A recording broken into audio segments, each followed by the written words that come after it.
And I want to talk about WrestleMania a little bit because I listened to the episode on After the Bell with Cody Rhodes, which was a beautiful episode. I really loved that. Thank you. And he talked about his return. And can you talk a little bit about overall his return and what do you oversee the storyline hopefully playing out coming up?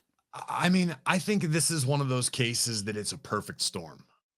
Cody's a guy that I've known for a long time. Obviously, I was very close with his dad, Dusty, in a professional capacity, but Mhm. I'd known Cody back when I was an NXT wrestler and I would get to go do some of the live event loops with the main roster. And Cody was a guy who would oftentimes either jump in my car or I'd let me ride with him. So we'd always been friendly, not super Right. close. But I just think that the nature of the business at the time, obviously he went and had his own thing going for a while. He left and told WWE where they could stick it. And then he went and created his own path and his own successful path. And then to come back and continue the momentum. I think that was the most important aspect because he could have gone and come back and then just become another face in the crowd, another guy on the roster, filling a spot, having a match every once in a while that doesn't mean anything. But Cody is a guy who puts in the work on a level that I don't know that I've ever seen, Mm. save for perhaps a John Cena, to curate and take care and protect his relationship with the fans. Because Cody, when he says he owes everything to the audience and he does everything for the audience, there is no lie in that whatsoever.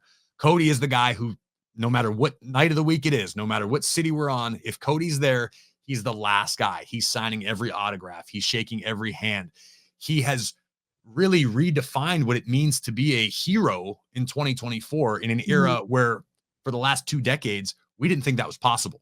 Right. John Cena was raged against and rallied against because our fans were saying, we don't want a clean cut good guy. We don't want Mhm. Superman. We want somebody who's a little edgy, a little gritty. And here comes Cody as white meat as they Yeah. come.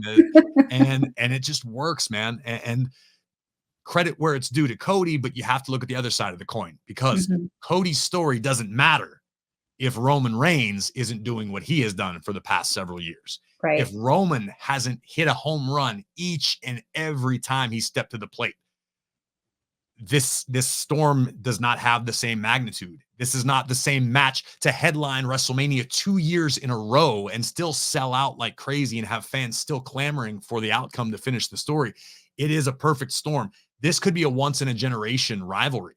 And we may not see something like this. I don't know that we have seen it in at least not in the last 5 to 10 years, like all-time great rivalry. And it takes two to tango. You have to have a great villain to have a successful hero. And Roman has been such that 2 years in a row, the hero is still trying to finish the journey. And everybody's captivated. And from my perspective, it's easy. It's so easy to tell this story because I feel it. It's Oh, wow. organic. And every once in a while, something comes along where it either tickles that spot as a fan where you just get to laugh and enjoy what's happening, or there's that something that resonates with you in your heart, in your soul as a fan. Even if you're not a WWE fan, you can understand that the final video game boss, Roman Reigns, who no one's even come close to knocking Mhm. off, and your guy, the guy that you're rooting for, the blue collar, the son of the grandson of a plumber, Cody Rhodes. It's just so beautiful to watch it all unfold. And it's easy for me. And that's not to mention between Dusty and Cody and the entire bloodline, the Anawati family, they've helped me a ton in my career as well, predating WWE. So I have this closeness and this sort of loyalty to both families. And it's a real thrill to me to be a little part in this epic rivalry that hopefully will be talked about for decades to come. Yeah, you can tell, like, you're so stoked for that storyline, that's great.